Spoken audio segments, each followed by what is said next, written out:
लीजिए सुनिए। आचार्य चतुर्सेन शास्त्री की लिखी कहानी द्वंद्व, मेरी यानी समीर गोस्वामी की आवाज में। वासनामय प्रेम ही अपराध और पाप की ओर मनुष्य को ले जाता है, फिर चाहे कितना ही भयानक परिणाम उसका हो।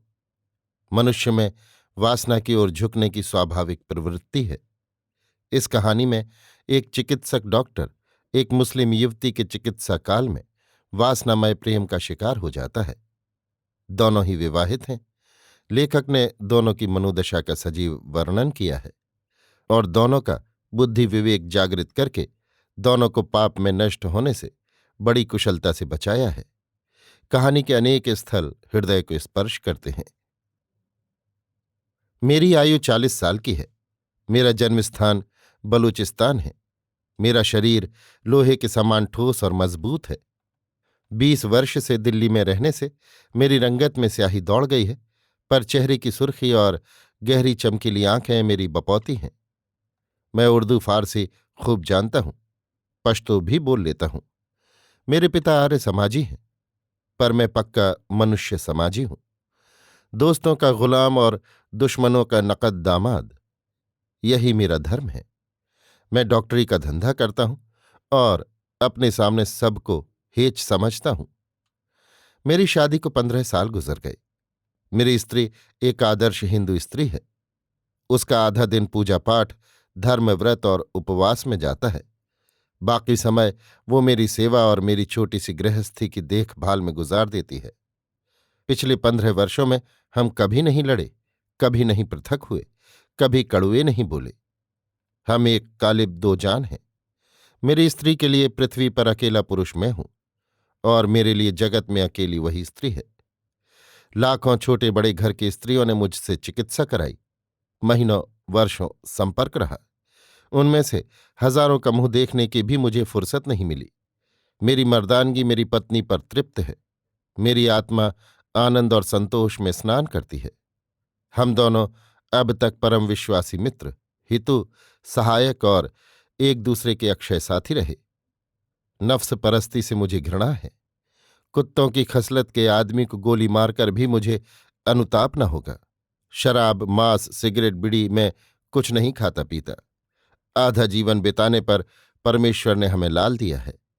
वो दूज के चांद के समान बढ़ रहा है। वो हंसता है तो हमारे प्राणों में रस पड़ता है। वो अपनी निर्दोष दृष्टि से देखता है तो हम निहाल हो जाते हैं। वो हमारा संयुक्त प्राण है। वो हमारी पति पत्नी की अभिसंधि है। पहले हम कृत्रिम रीत से एक थे, अब सचमुच एक हैं। हमारा जीवन, प्रेम, यौवन सब कुछ इस लाल से धन्य हुआ है।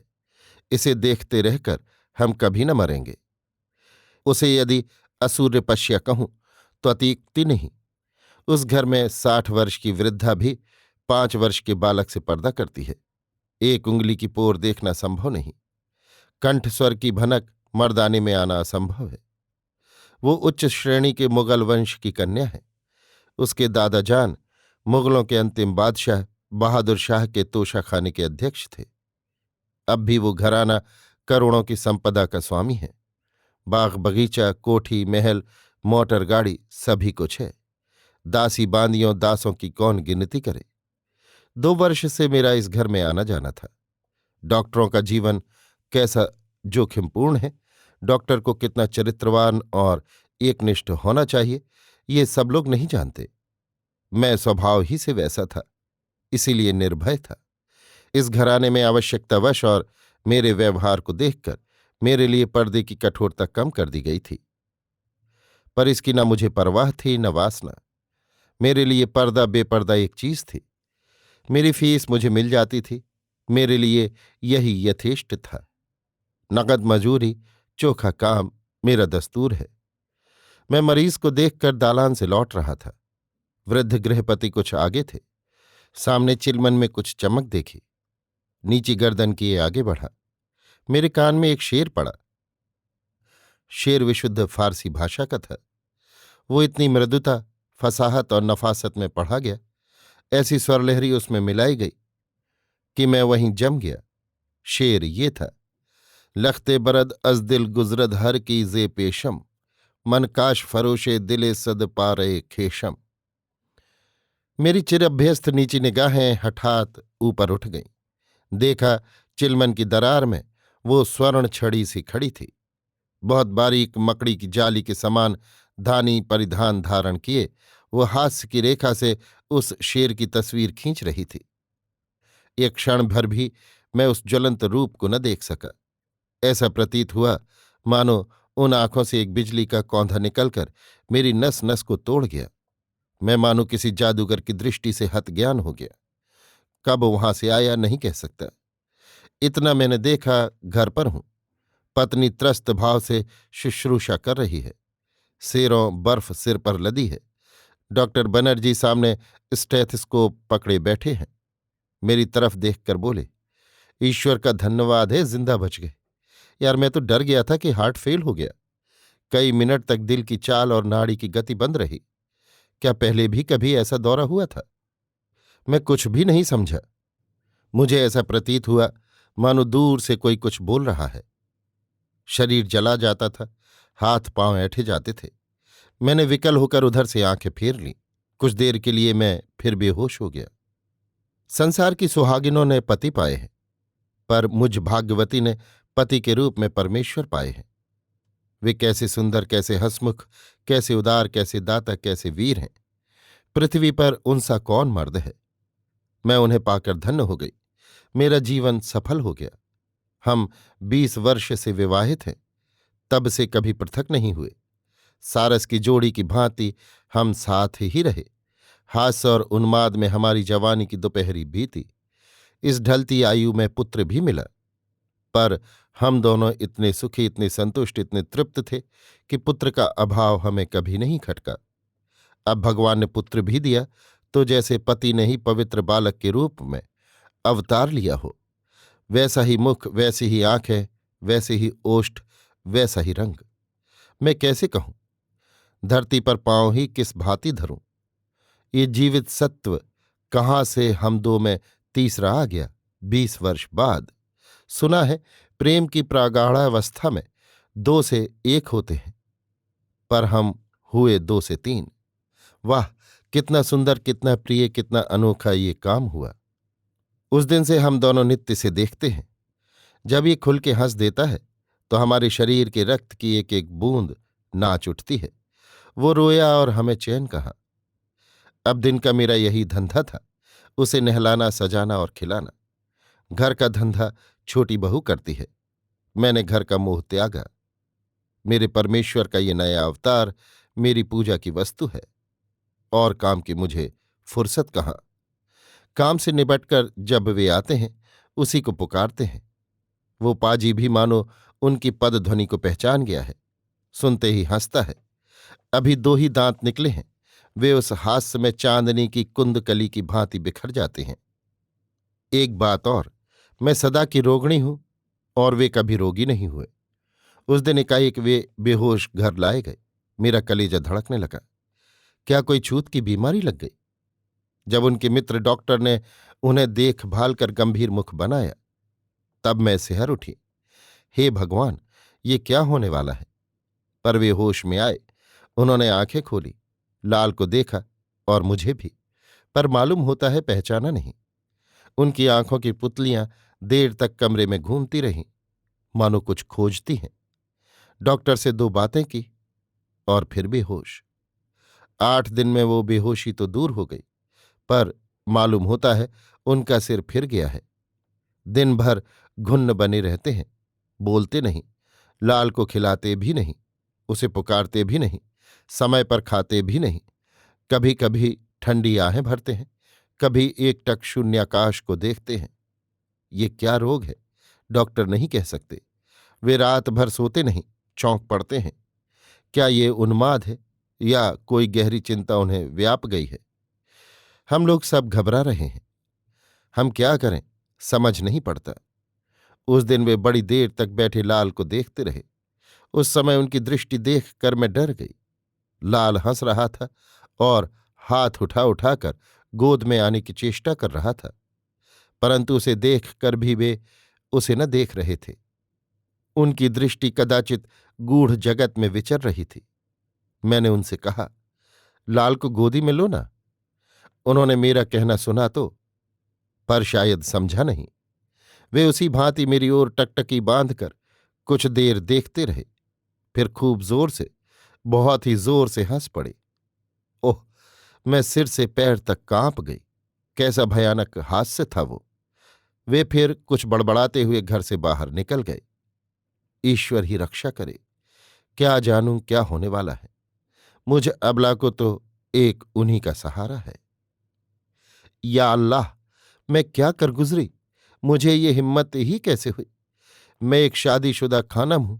मेरा शौहर है, खूबसूरत, जवान और दिल से प्यार करने वाला। पर मैं 4 मास से लहू का घूंट पीती रही, भीतर ही भीतर घुटती रही। उस दिन जो उसने नब्ज छुई तो जैसे बिजली छू गई हो। खुदा का शुक्र है मैं संभल गई, वरना न जाने क्या गजब होता। वाह, क्या बांका जवान है, क्या बेजोड़ मर्द बच्चा है, क्या शीरीन जबान है। बातचीत व्यवहार में क्या नफासत है। माना हिंदू है, तब हिंदू क्या इंसान नहीं होते। मैं नबी को सिजदा करती हूं, मगर इंसान से नफरत नहीं कर सकती। मगर मैं ये सोच क्या रही हूं, इसका अंजाम क्या होगा। जिल्लत, रुसवाई, दर्द, बर्बादी और न जाने क्या क्या। क्या वस्ल मुमकिन है। नहीं, कभी नहीं। मैं खुदा को क्या जवाब दूंगी। शौहर से फरेब कर रही हूं, ईमान से बेईमान बन रही हूं। मैं दीन इस्लाम की तौहीन कर रही हूं। मैं गुनाह कर रही हूं। हाय, अरे मैं शैतान के पंजे में फंस गई हूं। ये खुद शैतान ही मोहनी मूरत बनाकर मेरे सामने आया है। आह, ओ शैतान, तू मेरी आंखों और दिल से दूर हो। मैं जान खो दूंगी। अस्मत, मेरी प्यारी अस्मत पर वार न कर। ओ शैतान, ओ काफिर। हाय, मैं क्या बक रही हूं। प्यारे शैतान, दिलरुबा काफिर, तुम किधर से इस पराए दिल में घर कर बैठे। अस्मत, आह, अब मैं तुम्हें छोड़ूंगी नहीं, किसी भी तरह नहीं। डूबना होगा डूबूंगी, मरना होगा मरूंगी। मगर प्यारे, क्या तुम भी मेरी तरह परेशान हो। क्या तुम्हारे भी कलेजे में दर्द उठा है। वो मोहब्बत ही क्या, जहां दोनों तरफ आग न लगी हो। दोस्त मन, क्या तुम मुझे छू सकते हो। तुम्हारा धर्म क्या इजाजत देगा। काश तुम मुसलमान होते। मगर क्यों, मैं ही हिंदू न होती। अच्छा, हिंदू होने में क्या करना होता है। बुत परस्ती। ठीक, वो तो मैं कर चुकी। लो, गोश्त भी छोड़ा और सलवार भी। सब्जी तरकारी क्या बुरी है। मैं साड़ी पहनूंगी। दौलत से इश्क की मेरा हर कतराए सरश्क। तकमा है मेरी जेब में दुर्रे यतीम का। तबीयत रह रहकर घबराती है। आसमान धरती में घुसा जाता है। दिमाग में आंधी चल रही है। स्त्री सदा रोती है। बच्चा वक्त बेवक्त कभी हंसता है, कभी रोता है। कैसा बेहुदा है। मरीज हरामजादे हैं, मालूम होता है। इन्हें घर में ठिकाना नहीं, यहीं पड़े रहते हैं। डॉक्टर साहब, ये हुआ। डॉक्टर साहब, वो हुआ। कमबख्त, न मरते हैं न जीते हैं। मुझे खाते हैं।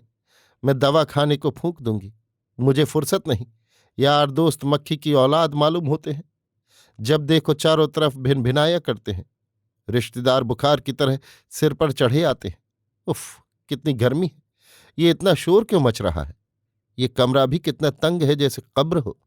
मैं इसकी दीवार तोड़ डालूंगा। वो खत, हाँ, वो खत आया है। 3 दिन हुए, मगर पूरा पढ़ पाया हूं या नहीं याद नहीं आता। कितनी बार तो पढ़ा, पर पूरा भी पढ़ा या नहीं ये नहीं कह सकता। अरे वो पढ़ा भी नहीं जाता। देखो देखो, दिल पसलियों में से निकल पड़ता है। कुश्ता हूं उसके तुर्रे अंबर शमीम का। खुशबू है मेरी खाक से दामन नसीम का। यह असंभव है। बौना चांद को छूना चाहता है, मगर उस खत का क्या जवाब दूं। 2 महीने से नहीं गया। कितनी बार बुलावा आया है। जाते ही मर जाऊंगा, परंतु जीने में क्या रखा है। अब मरना तो पड़ेगा ही, पर नतीजा क्या होगा। ठहरो, ये बात पीछे सोची जाएगी। पहले उस खत की बात, उस प्यारे खत की बात सोचने दो। वो लिखती है, बिजली जो आसमान से गिरे तो बर्बादी ही करे।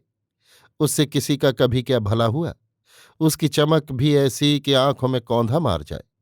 जिसे छुए वो झुलस कर मर जाए, फिर भी लोग उसी का दम भरते हैं, एक बार उसे छू लेने का हौसला करते हैं। क्यों? वो आसमान में बादलों में छिपी रहे, तड़पा करे, तूफानों में टकराया करे, यही अच्छा है। मैंने जवाब में ये खत लिखा है। पहुंचाना आस्ताने मुकद्दस को तेरे में, इस गम से मिस्ल चश्मा हुई मेरी चश्म नम, पर खाके आस्तां को मेरी अपनी चश्म में, करता हूं सुरमा मैले तसव्वुर से दम बदम। ओ बिजली, तू पानी से भरे बादलों में सदा छिपी रहती थी। जब कभी एक कड़क के साथ एक झलक दिखाती, दुनिया की आंखें बंद हो जाती थीं। किसकी मजाल थी जो तेरे जलाल को आंख भर कर देख सके। जिसने देखने की कोशिश की उसकी आंखें फूट गईं। जिसे तूने छुआ झुलस कर मर गया। पर अब तुझे ये क्या सूझा कि तार में बंध बैठी तू जलती है और हमारी आंखें रोशनी पाती हैं। इस तरह बेउज्र जलना तुझे क्यों कर मंजूर है, और वो किस लिए? क्या हमारी आंखों को फरहत देने, रोशनी देने, या और कुछ? इस सबाब को लूट कर कहाँ रखोगे? फिर जब सबाब का काम ही किया, तब गरीब पतंगों पर जुल्म क्यों? उन्हें अपने पास तक क्यों नहीं पहुंचकर जलने देती? कांच का किला क्यों बना रखा है? क्यों उसमें हाथ पैर समेटे बैठी हो? इन पतंगों का तो तुझ पर जल मरने का कदीमी हक है। इनसे इतना परहेज क्यों? क्या ये इसी कांच के जादू भरे किले के बाहर ही टकरा टकरा कर मर मिटेंगे? मरने से पहले एक बार, सिर्फ एक बार भी तुझे छू न सकेंगे? हाय, ये तो बड़ा जुल्म है। खत भेज दिया, जवाब भी आ गया। जवाब ये है, जिसके कलेजे में आग है वो तो जलेगा ही, उसकी हस्ती यही है। मगर बदनसीब पतंगे, तू क्यों जान खोता है? किस इरादे से? क्या तुझ में ये ताब है कि तू जलती हुई बत्ती को कलेजे से लगाकर कलेजा ठंडा कर पाएगा? कांच का किला मेरे लिए नहीं, तेरे लिए है। मैं तो दीन दुनिया से दूर भीतर बैठी चुपचाप जल रही हूं। क्या किसी से कुछ कहती हूं? पर तू किस उम्मीद पर टकराता है? बदनसीब, तेरे जैसे लाख पतंगे भी टकराए तो भी इस किले को तोड़कर भीतर आना मुमकिन नहीं। जा, खुदा ने तुझे आजादी दी है, उसे यो न गवा।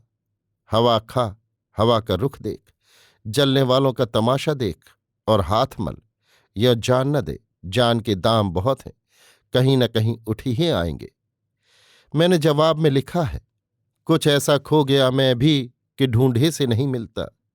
तुम्हारी जुस्तजू में हो रही है जुस्तजू मेरी, तवज्जह से इसे क्या वे सुनेंगे? सुन नहीं सकते।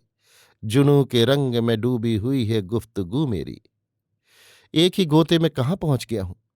क्या फिर उभर सकूंगा? डूबने दो, अरे डूबने दो। इस डूबने में वो मजा आया जो जिंदगी में न देखा था। मगर तुम्हें क्यों डुबोऊं? मालिक तुम्हें खुशो आबाद करे। जो अनहोनी है उसकी चर्चा क्या? मगर पसलियों में से दिल फटा पड़ता है। अगर ये जान पाऊं कि तुम खुश हो तो तड़पते दिल को तस्कीन हो। हमारी कुछ न पूछो। हम यही पूछते फिरते हैं जमाने भर से, जिनकी तकदीर बिगड़ जाती है क्या करते हैं। इसके जवाब में मुझे ये खत मिला। मिला दी ए हवस मिट्टी में सारी आबरू मेरी, निकल जा अब मेरे दिल से, न मैं तेरी न तू मेरी। बनी थी बात जब्ते दर्दे गम से चार सू मेरी, मगर अश्कों ने बह बह कर डुबा दी आबरू मेरी। हुजूम गम ने हर जानिब से दिल को घेर रखा है, मिले रास्ता निकलने का तो निकले आरजू मेरी। अभी मैं आरजू को देख कर आंसू बहाती हूं, कभी मेरी तरह रोएगी मुझको आरजू मेरी। गुनाह कर बैठी और पहल करके जलील भी बनी। तुम सोचते होगे कैसी रजील औरत है, पर मुझे बदगुमानी का हक नहीं। तुम्हें आना होगा। वस्ल की उम्मीद नहीं, मगर दिल काबू में नहीं। इस मोहब्बत पर खुदा का गजब टूटे। इसने मुझे हर तरह लाचार कर दिया है, मगर यहां जान पर बनी है। आपने खूब खबर ली। कहो इस मर्ज का इलाज भी कुछ है? फीस मुंह मांगी दूंगी। बाखुदा इस दर्द को दूर कर दो। रोज बुखार आता है, दो दो पहर होश नहीं रहता। कोई आकर दिल का हाल पूछता है तो और मलाल होता है। ये कहानी किससे कहूं? आग लगे इस जवानी को। अब इतनी ताब कहाँ कि रंजो फिराक को उठाऊं। अगर तू आएगा तो जाए फर्शे पा अंदाज, मैं अपनी आंखें तेरे जेरे पा बिछा दूंगी। समझ गई, असल भेद मुझ पर खुल गया। वो खत मैंने उनकी जेब में पा लिया। वो कौन अभागिन है, उसे देखने की बड़ी लालसा है। वो मेरी जीवन भर की कमाई हुई सुख, शांति, विश्वास और आनंद की गृहस्थी को लूट चुकी। लानत है उस पर। सुना है वो आली खानदान है, उसके पति हैं, पिता है, परिवार है। उन सब पर उसे संतोष नहीं। वो अपना घर फूंक कर औरों का भी फूंकना चाहती है। वो ईमान के ठिकाने बेईमान होकर बेईमान के ठिकाने ईमानदार होना चाहती है। क्या आबरू वाली औरतें ऐसी ही होती हैं? हे परमेश्वर, उसने मेरे देवता को पापी कर दिया। जिन पर मुझे गर्व था, जो 40 वर्ष तक शेर की तरह निर्भय फिरे, जिनकी नजर से भेड़ बकरियों को नजर मिलाने की ताब न थी, आज गीदड़ी ने उन्हें अपना लुकमा बना लिया। हाँ, बना लिया। पर क्या हवन के भाग को कौआ खा जाएगा? मेरी रगों में क्या खून नहीं, पानी है? क्या मैं अपने बाप की असल बेटी नहीं, अपने पति की पत्नी नहीं, अपने पुत्र की माता नहीं? फिर क्यों मैं मुर्दे की तरह अपने पति को नष्ट होते देखूं? हाँ, उनकी चेष्टा में अंतर पड़ गया। वो सिंह की भांति निर्भय चाल और दृष्टि अब नहीं रही। अब वे चोर की भांति चलते फिरते देखते और बात बात पर चौंकते हैं। वे मुझ अभाग्नि से भय खाते हैं, भीगी बिल्ली की भांति मेरे सामने आते और जाते हैं। उनके इस पतन को देखकर छाती फटती है। मैं सदा की उनकी दासी, आज्ञाकारिणी और शिष्य रही। उनकी पदरज सिर पर धरकर कृतार्थ हुई। अब वे मुझसे भय करें, ये अनोखी बात है। पर पाप ऐसी ही गंदी वस्तु है। मेरे स्वामी पाप में गिरे हैं और उनका पतन हुआ है। अब ईश्वर ही मालिक है। मैं क्या करूं? क्या मरूं और उन्हें फिर निर्भय करूं? उनसे कहूं कि जहां तुम्हें सुख है रहो, ये कांटा दूर होता है। हाय, और कुछ दिन पूर्व इस लाल के जन्म से प्रथम ये होता तो सब कुछ संभव था, बहुत ही आसान था। पर अब नहीं। उनके पाप पर उनकी स्त्री मर सकती है, पुत्र नहीं, पुत्र की माता भी नहीं। आज मेरा बेटा समझदार होता, जवान होता, तो मैं उससे कहती, बेटे, तेरे बाप ने एक और स्त्री को, जो दूसरे की धर्म पत्नी है, तेरी माता की जीवन भर की सेवा चाकरी से खरीदी हुई दौलत अनायास ही दे दी है। प्रेम अब उनके हृदय में नहीं, आंखों पर है। इस अधेड़ अवस्था में उनकी जवानी नई हुई है। तब मैं नहीं जानती मेरा बेटा क्या करता। खुद मरता, जैसा कि मैं मरना चाहती हूं, या बाप को ही मार डालता। पर यदि मैं मरूंगी ही तो सब कुछ लिखकर बेटे की तावीज में रख जाऊंगी।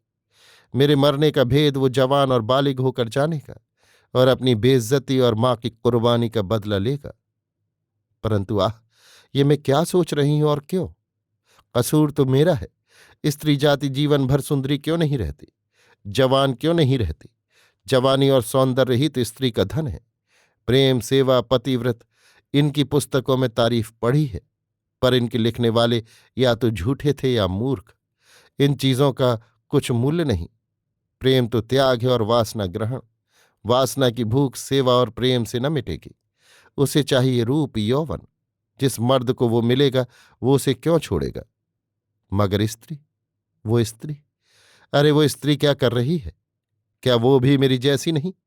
मैंने अपने होश संभालने से अब तक 28 वर्ष गुजार दिए। मैंने किसी मर्द को मर्द न जाना। पति को भी मैंने मर्द जानकर नहीं, देवता जानकर पूजा है। वो स्त्री अपने पति के रहते गैर मर्दों पर शरीर और आत्मा से आक्रमण करती है। दानवी वृत्ति ऐसी मधुर हो सकती है, वो अब समझी। मगर मैं क्या करूं? मेरे प्यारे बेटे, मेरे लाल, मुझे तुम ही सलाह दो।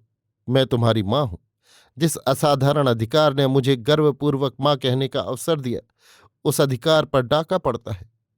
कहो मेरे प्यारे अबोध बच्चे, मैं जूझ मरूं या मैदान छोड़कर भाग जाऊं? हाय, तुम हंसते हो, मेरी आंखों के तारे। इसी भांति कभी हम भी हंसते थे। मालूम होता है वे दिन अब बीत गए। स्त्री मायके चली गई। शादी का बहाना था, पर असल बात मैं समझ गया। मुझे दंड दिया गया है। मैंने बाधा न दी, सोचा था दिल का दर्द छिपाने का सुभीता मिलेगा, खुलकर रो और छटपटा लूंगा, परंतु मेरी ये साध पूरी न हुई। घर में सन्नाटा है, भूख प्यास से हिसाब साफ है। गर्मी ऐसी है कि इस साल पड़कर फिर न पड़ेगी। भीतर बाहर से जल रहा हूं। वहशत वहशत वहशत, रात दिन वहशत में कटती है। जितना ही उस बात को भुलाता हूं वो सामने आती है। मैंने उसे छुआ नहीं, छूने की आशा भी नहीं। फिर न जाने क्या हवस दिल में समाई है। दिल घबराता है। दिन रात कासिद की ओर आंखें लगी रहती हैं। ये खतो किताबत भी कितनी खतरनाक है। पर मैं पागल हो गया हूं। मैं आग से खेल रहा हूं। नतीजा क्या होगा? वो पाजी छोकरा जब खत लाता है हंसकर सलाम करता है। नौकर चाकर मुंह फेर फेर हंसते हैं। ये सब क्या मुझे आवारागर्द समझते हैं? क्या मैं इस कदर गिर गया हूं? वहां जाता हूं तो घर के लोगों की संदिग्ध नजरें पड़ती हैं। मगर वो है कि जुनून में सवार है, टस से मस नहीं होती, जान पर खेलने को तैयार है। अंजाम बर्बादी है। खूब देख लिया और समझ लिया। नीचे बहा चला जा रहा हूं। पतन पतन पतन। इस पतन का कहीं भी ठिकाना नहीं है। क्या कोई भी ऐसा नहीं जो मुझे उबारे? स्त्री के लौट आने के बाद एक दिन वो सीधी घर चली आई। सुनकर दंग रह गया। देखा वो रंगीन शरीर रंगीन वस्त्रों में छिपकर भी उघर रहा था। नब्ज क्या देखता, रोग क्या बताता। उन आंखों में जो रंग था, देखकर कांप उठा। स्त्री खड़ी नीरव दृष्टि से विषवर्षण कर रही थी। उसके होंठ घृणा से सिकुड़ रहे थे और वो तिरस्कार भरे स्वर में धीरे धीरे रह रहकर कुछ कह रही थी। मैं कुछ कर न सका, कह भी न सका। वो तिरस्कार के तीर खाकर चुपचाप चली गई। चलती बार उसने एक दृष्टि मुझ पर फेंकी थी। वो प्यासी दृष्टि तो जीवन भर याद रहेगी। उसने चलती बार जो लाल को एक बार जोर से छाती से लगाकर चूमा तो एक ठंडी आह निकल गई। मेरी स्त्री क्रुद्धा सर्पणी की भांति देखती रही। उधर उसने देखा ही नहीं। वो नीची निगाह किए चली गई। ये क्रुद्धा सर्पणी की भांति फुफकारती घर भर में लौटने लगी। आज 3 दिन हो गए खाना नहीं बना है। लाल न नहाया, न उसके कपड़े बदले गए। घर में झाड़ू नहीं लगी। रुदन का प्रवाह बह रहा है। शाप और अभिशाप का मेह बरस रहा है। लानतों की बौछारें चल रही हैं। वाह, क्या ही मैंने पुण्य कमाया, क्या सत्कर्म किया। यही मेरी पत्नी है जिसने भूख गिनी न प्यास, जीवन भर सेवा करती रही। सर्दी गर्मी सुख दुख सब सिर पर उतारे। मेरे प्राणों में इसके प्राण भरते रहते थे।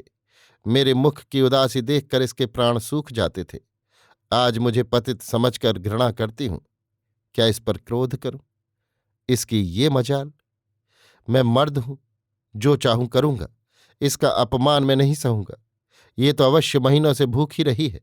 अरे देखो देखो, इसकी आंखें गड्ढे में घुस गई हैं। चेहरा कैसा सफेद हो गया है। होठ सूख गए हैं। सीधी खड़ी नहीं हो सकती। कमर टूट गई या झुक गई है।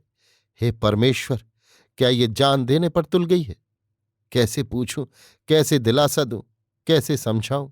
हाय, मेरा बोलने का साहस ही नहीं होता। क्या करूं? रोऊं, कपड़े फाड़ लूं, जहर खाऊं? आह, मैं किस फेर में फंस गया भगवान। मेरे घर छोड़ने का ये परिणाम होगा, ये तो सोचा भी न था। मैं चली गई थी ये सोचकर कि इनकी आंखें खुल जाएंगी, लाल को याद करेंगे, सीधे रास्ते पर आएंगे। परंतु देखती हूं पाप घर में ही घर कर बैठा।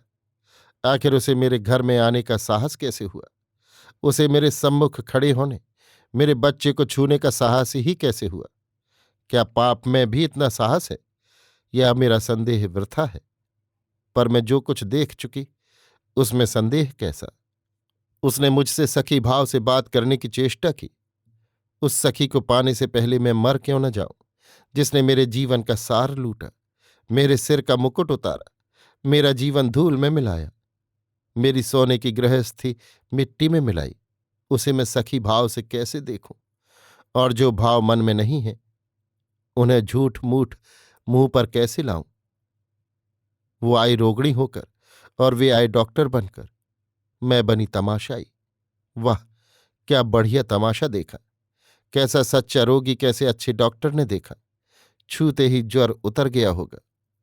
दुष्टा मेरे बच्चे को छू गई, प्यार कर गई। उसका ऐसा साहस! हाय, मेरी दृष्टि में उसे भस्म करने की शक्ति न हुई। मैं उसे भस्म कर डालती। अच्छा, अब मेरे जीवित रहने में सार नहीं, मैं मरूंगी। पर वे भूखे क्यों रहे? चेहरा कैसा सूख कर काला हो गया है, बाल उलझ गए हैं। न नहाने की चिंता, न खाने की। मेरे जीते जी ये दशा है। मरने पर क्या होगा? कौन उन्हें खाना बनाकर देगा? किसी के हाथ का उन्हें रुचता नहीं। मैंने ही तो उनकी आदतें बिगाड़ रखी हैं। कपड़ों तक की भी उन्हें सुध नहीं। हाय, मरना भी मेरे लिए ऐसा कठिन है। फिर लाल को किसे सौंपूं? जिंदगी तलक होनी थी हो गई, रुसवाई होनी थी हुई। गुनाहगार क्या कम हूं, मगर दिल को क्यों कर समझाऊं? छाती फटी पड़ती है। कब से दिल में घुट रही थी। उस दिन वहशत सवार हुई और मैं चल दी। आगा पीछा भी नहीं सोचा। मुझे मालूम था वहां वो नहीं है, मायके गई है। इसी से मैंने हिम्मत की थी। वहां वो थी। मैंने उसे देखकर हंसकर हाथ बढ़ाया। वो बोली नहीं, बैठने को भी न कहा। हाय, यहां तक मैं जलील बनी। खुदा की मार मुझ पर। इज्जत आबरू का अब मैं कहाँ तक पास करूं?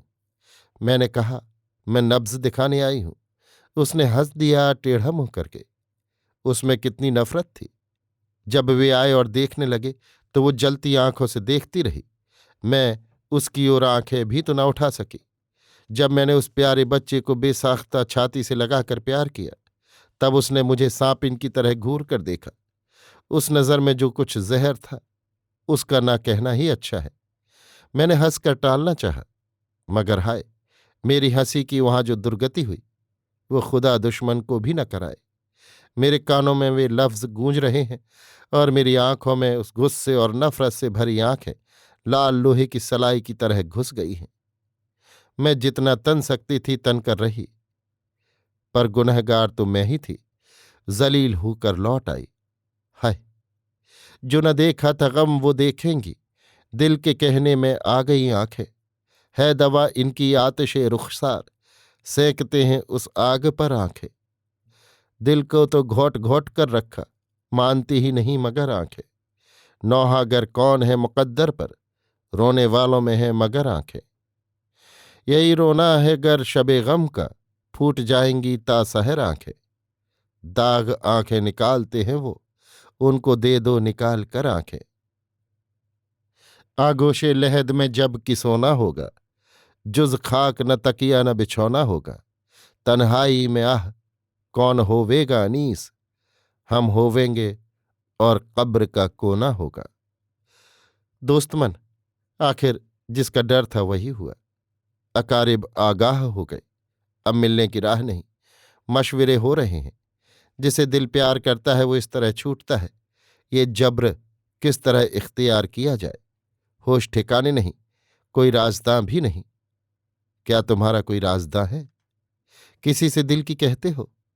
कोई तुम्हें तसल्ली देता है? या भीतर ही भीतर घुटते हो? सब्र ही अब करना होगा और हमें मरना होगा। जवानी हवा का झोंका है, आया और गया। दुनिया सराय फानी है, किले और महल वाली न रहे तब हम क्या रहेंगे? कल जहां फूल थे वहां आज वीराना है। कल जो साहिबे हुस्न साहिबे हुक्म थे, आज वे नहीं है। मकां है मकीना रहे, हमारी हस्ती क्या है? दिल लगी ही न रही तो हम क्यों रहें? लैला और मजनू न रहे, शेरी और फरहाद न रहे, मगर उनकी उल्फत की बू अभी है और ता कयामत रहेगी। हम जान दे दें तो तुम रोना नहीं, हमें भूल जाना या दूर चले जाना। हमारे मरने पर रूह तुम्हारे लिए भटकेगी, मगर कौन कहे तुम्हें पाएगी या नहीं? उसे रास्ता कहाँ मिलेगा, ढूंढने कहाँ जाएगी? खैर, मुझ पर जो बीतेगी सहूंगी। मगर प्यारे, तुम तबीयत को रोके रखना। मलाल हो तो जब्त करना। मेरी रुसवाई का ख्याल रखना। मरने की खबर पाकर यो न दौड़े चले आना। सबके सामने रोने न लगना। अगर पागल हो गए तो अच्छा न होगा। हमारी इज्जत का ख्याल रखना। जबान बंद रखिएगा। कभी किसी से मेरा तज़किरा न कीजिएगा। चुपचाप रंजो गम उठा लेना। तबीयत किसी और तरफ लगा लेना। मेरी याद से क्या मिलेगा?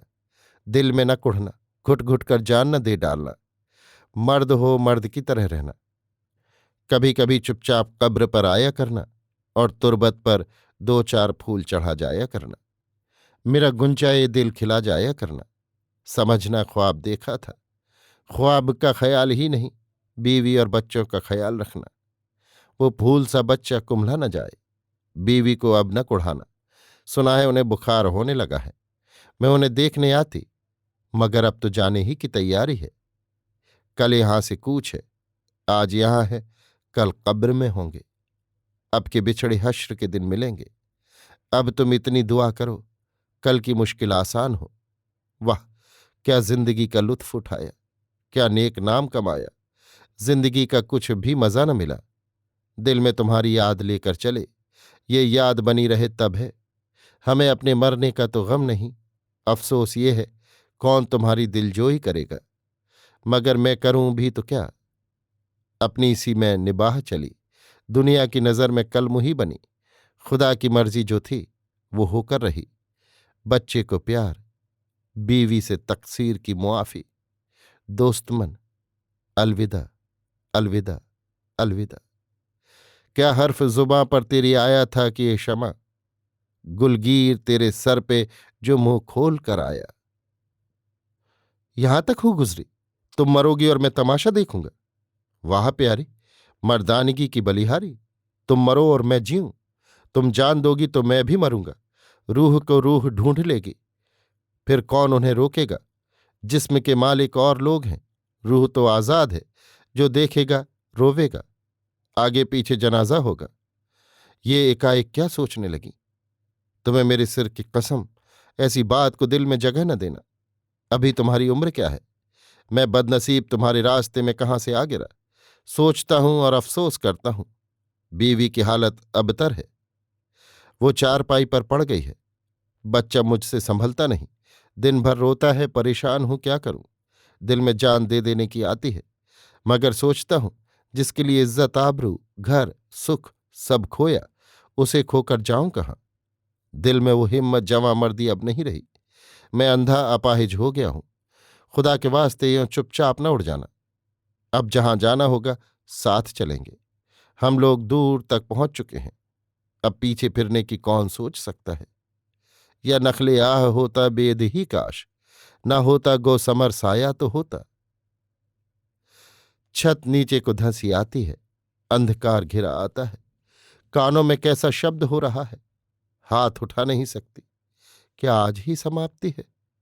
लाल पास ही सो रहा है। कब से सोच रही हूं एक बार प्यार से इस पर हाथ फेर लूं। जब तक जीती हूं इस सुख से क्यों वंचित रहूं। उनकी दशा देखकर छाती फटी जाती है। दिन में 100 चक्कर लगाते हैं, पलंग के चारों ओर घूमते रहते हैं, पर कुछ बोल नहीं सकते। मन में जरूर कुछ तूफान है, पर उसे जानकर अब क्या करूंगी। जब चलना ही है तब इन बातों में क्या। रात जो स्वप्न देखा है उससे मन में भांति भांति के संदेह उठते हैं। मानो मैं एक दिव्य लोक में पहुंच गई हूं। वहां प्रत्येक चीज चमक रही है। मेरे सब दुख दूर हो गए हैं, सब कसक मिट गई है। वो वहां फूल चुनती फिरती है, वैसा ही उसका रूप, वही मकड़ी के जाले के समान बारीक वस्त्र, वैसे ही संपुटित होठ। वो हंसती हुई आई और ढेर से फूल गोद में बखेर गई। मैं देखती खड़ी रही। पीछे देखा तो वो खड़े जोर से हंस रहे हैं, वैसे ही जैसे पहले हंसते थे। गोद में लाल था, उसे वे उसी भांति उछाल रहे थे, वैसा ही उनका चमकता हुआ गुलाबी रंग था। मैंने दौड़कर जो लाल को लेने को हाथ उठाया, आंख खुल गई। हाय, ये प्यारा स्वप्न भी हाथ से गया। जाग कर देखा, पलंग खाली पड़ा है और वे धरती में मेरे पलंग के नीचे औंधे मुंह पड़े हैं। मुझ में उठने की ताब न थी। मैंने झुककर उन्हें छुआ। सचमुच वे जाग रहे थे। उठ बैठे, मेरा हाथ पकड़ा, चूमा और आंसुओं से तर किया। भगवान ही जानता है वे कब से रो रहे थे। मैंने उनका हाथ उठाकर छाती पर रखा। बहुत कुछ कहना चाहती थी, पर ना कह सकी। गला भर आया। अंत में मैंने कह ही दिया, स्वामी, मुझे क्षमा करना। मैं जाती हूं और ईश्वर से प्रार्थना करती हूं कि उस जन्म में फिर तुम्हारी चरण सेवा मिले। मेरा जीवन खूब सुख से बीता। तुमने इतना सुख दिया, अब दुख के लिए किसे उलाह न दूं। दुख यही है कि तुम्हारी कौन सुध लेगा, कौन यत्न करेगा। हाय, मैं ही तुम्हें इस दुख में डाल रही हूं।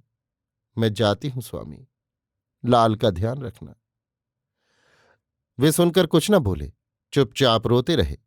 मालूम होता था अनुताप से उनका कलेजा फटा पड़ता है। उनकी आंखें लज्जा से अवनत और शोक से परिपूर्ण थीं। आह, हम लोग वेदना के मार्ग पर कितनी दूर निकल गए। क्या अब भी लौटना संभव है? इस जर्जर शरीर में प्राण लौट आएंगे? स्वास्थ्य हरा भरा हो जाएगा, जीवन सुखी होगा, वैसे ही हंसेंगे, उसी भांति किलोल करेंगे। वो हमारी लुटी हुई सोने की गृहस्थी फिर हमें मिल सकेगी? हाय, कैसी सुंदर सुनहरी धूप है, कैसा प्यारा नीला आकाश है, कैसा प्यारा दिन है, कैसा लुभावना मधुर ये जगत है। ये सब यहीं रहा, मैं चली इस सब को छोड़कर, लाल को भी छोड़कर, और प्राणों से प्यारे पति को छोड़कर भी। इच्छा नहीं होती, पर जगत में किस प्राणी की इच्छा पूर्ण हुई है। हे ईश्वर, उन्हें सुखी रखना। घंटी बजी। मैं साहस करके फोन पर गया। तकदीर ठोकी और भागा हुआ पहुंचा। घर में कोहराम मचा था। ज़ईफ बाप की हालत देखी। सिर के बाल नोच डाले थे, पागल की तरह बक रहे थे। देखने वालों का कलेजा मुंह को आ रहा था। यों तो दुनिया मरती है, पर नौजवान बेटी की मौत कयामत है। सब सिर पीट रहे थे। मेरे हाथ पांव थर्राने लगे। वृद्ध गृहपति ने मुझे देखते ही कहा, डॉक्टर साहब बचाइए, मेरी बेटी को बचाइए, मेरी इज्जत आबरू को बचाइए। अभी दम है, शायद बच जाए। पर्दा फिजूल है, जाइए भीतर जाइए। मैं लपका हुआ भीतर गया। बुढ़ी मां सिर पीट पीट कर रो रही थी। हाय, मेरी गैरतदार कम सखुन बेटी, दिल पर जो गुजरी वो दिल ही में रखा, कुछ बयान न किया। हाय, तुझे किसकी नजर खा गई। ज़ईफी में मां का दिल तोड़ दिया। अरे, आज मेरा घर बेचिराग हुआ जाता है। लोगों, कोई जतन करो, अभी तो उसमें सांस है। अरे मेरी बेटी, सब अरमान छाती में साथ लिए जा रही है, उसे रोको। अरे मेरी दुलारी, तूने मां से भी तो कुछ खिदमत नहीं ली। मेरी हालत खराब थी, पैर लड़खड़ा रहे थे। अब गिरा, अब गिरा, ये हाल था। जिगर के टुकड़े हो रहे थे। भीड़ को हटाकर नब्ज देखी, दिल की धड़कन देखी, आंखों की पुतलियां देखीं, नाखून और दांत देखे। दिल में हिम्मत हुई। लपका हुआ फोन पर गया। कैप्टन उड को 2 नर्सों और जरूरी सामान सहित बुलाया। बाहर आकर वृद्ध से कहा, घबराइए नहीं, अभी उम्मीद है, जरा मेरी मदद कीजिए। दौड़ धूप होने लगी। कैप्टन उड ने आते ही मशविरा किया और सुई लगाई। उपचार होने लगा। नर्स, मैं और कैप्टन जी जान से लगे रहे। धीरे धीरे दिन चढ़ा और बीता। रात आई और गंभीर होने लगी। कैप्टन ने कहा, डॉक्टर, मरीज न मरता है न जीता है, अजब झमेला है। मरने का वक्त तो गुजर गया। मैंने कहा, साहब, अब मरने का नाम न ले, मरीज अच्छा हो रहा है। रात ढलने लगी। रोगी ने सांसें ली, आंखें खोली और चारों तरफ देखा। मेरे चेहरे पर उसकी आंखें आकर ठहर गईं। उनमें से आंसुओं की धार बहने लगी। कुछ देर में वो बेहोश हो गई। मेरी हालत खराब हो रही थी। मैं होश में न था। कैप्टन उड ने मेरा हाथ हिलाकर कहा, डॉक्टर देखो, वो सो रही है। नब्ज और दिल की हालत ठीक है, अब कोई खतरा नहीं है। अब मैं जाता हूं। मैं आपे से बाहर होकर वृद्धा के सामने जा खड़ा हुआ। मैंने उसके पैर छुए और कहा, अम्मी, खुदा का शुक्र करो, हमशीरा अब अच्छी है, अब कोई खतरा नहीं। मेरा गला भर आया और मैं वहीं गिरकर फूट फूट कर रोने लगा। वृद्धा ने मेरे सिर पर हाथ रखकर गदगद कंठ से कहा, बेटे, खुदा तुम्हें राहत बख्शे। मेरी बेटी की जान और आबरू बचा ली। एक घर बर्बाद होने से बच गया। मैं एक बार फिर रोगणी के कमरे में गया। वो खूब सो रही थी। अब मैं वहां से चुपचाप चल दिया। उसकी आंखें खुलने पर सामने जाने की हिम्मत न थी। अब क्या था, वो नशा उतर चुका था, जैसे स्वप्न देखा हो। मैं अपने आप पर लज्जित था। दोपहर को खबर मिली, वो अब अच्छी है, दूध पिया है, आपको याद किया है। मैंने एक पुर्जा लिखा, मुअज़्ज़िज़ बहन, ये जानकर खुशी हुई कि आप अब अच्छी हैं। खुदाबंद करीम की दुआ से आप जल्द उठने बैठने लगें, यही चाहता हूं। तुम्हारा भाई। शाम को वृद्ध गृहपति ने आकर मेरा पल्ला और हाथ चूमे और आंखों से लगाए। फिर वे लिपट गए और रोकर बोले, आपने अपनी और मेरी इज्जत रख ली, खुदा इसका बदला देगा। इसके बाद उन्होंने नोटों का एक गट्ठा सामने रखकर कहा, इन्हें मंजूर करना होगा। मेरी आंखें भर आईं। मैंने उन्हें वापस कर दिया। वे कुछ न कह सके, चले गए। मेरे दिल से जैसे वर्षों का बोझ उतर गया हो। आज मेरे दिल में उमंग थी। पाप का शैतान भाग गया था। अब मैं फिर वैसा ही प्रसन्न और सुखी था। मैं दौड़ा हुआ ऊपर गया। पत्नी चुपचाप पलंग पर पड़ी थी। मेरी आंखों से आनंद फूटा पड़ता था। मैं रात भर और दिन भर गायब रहा था, मगर इस वक्त मुझे इसका कुछ ध्यान न था। मैंने आते ही पत्नी का तड़ातड़ चुम्बन लेना शुरू कर दिया। वो बहुत कमजोर हो रही थी, घबरा गई, पर मैंने उसे हाथों हाथ उठा लिया, गुसल खाने में ले गया, अपने हाथ से नहलाया, बाल धोए, तेल डाला, कंघी की, फूलों से चोटी गूंथी और नई साड़ी पहना दी। वो रो रही थी चुपचाप, पर मुझे इसकी परवाह नहीं थी। इसके बाद मैंने उसे उठाकर कुर्सी पर बिठा दिया, पलंग उठाकर खड़ा कर दिया। फिर मैंने अपने लाल को नहला धुलाकर नए कपड़े पहनाए और उसे गोद में लेकर पत्नी को दे दिया। मैं स्वयं भी शायद 8 महीने बाद ठीक तौर से नहाया, हजामत बनाई और कपड़े भी बदले। जब मैं निपटकर पत्नी के पास आया, वो उठकर लिपट गई। एक बार हम दोनों रोए, खूब रोए। दुनिया में और कौन ऐसे मजे से रोया होगा। हमें रोता देखकर लाल जोर से हंस दिया।